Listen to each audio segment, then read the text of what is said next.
পাকিস্তানের উত্তর-পশ্চিমের খাইবার পাখতুনখোয়া প্রদেশে গত দুদিনে ৩০০-র বেশি মানুষ মারা গেছেন। আকস্মিক মেঘভাঙা বৃষ্টি থেকে প্রবল বৃষ্টিপাত ও পরবর্তীতে বৃষ্টির কারণে তৈরি হওয়া জলোচ্ছ্বাসে ও ব্যাপক ক্ষয়ক্ষতি হয়েছে বলে জানা যাচ্ছে।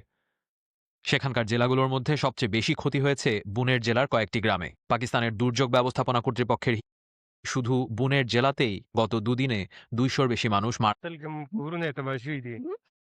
Samayo, zalana shuwakalan di prewata. বুনের জেলার কয়েকটি গ্রামে এমন অবস্থা তৈরি হয় যে সেখানে মারা যাওয়াদের জানাজা ও দাফনের ব্যবস্থা করার মতো আশেপাশের গ্রামের মানুষের সাহায্য নিয়ে নিহতদের দাফনের কাজ শেষ।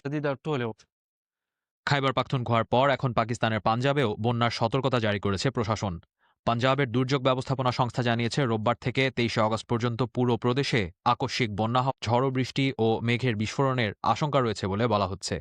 ওই অঞ্চলে পর্যটকদের সতর্ক থাকতে ও অপ্রয়োজনীয় ভ্রমণে বিরত থাকার জন্য নির্দেশ দেওয়া হয়েছে। পাশাপাশি জরুরি পরিস্থিতি সংবেদনশীল স্থানে উদ্ধারকর্মী মোতায়েন ও হাসপাতালে পর্যাপ্ত কর্মী উপস্থিত রাখার একই ধরনের নির্দেশনা দেওয়া হয়েছে গিলগিত বাল্তিস্তানের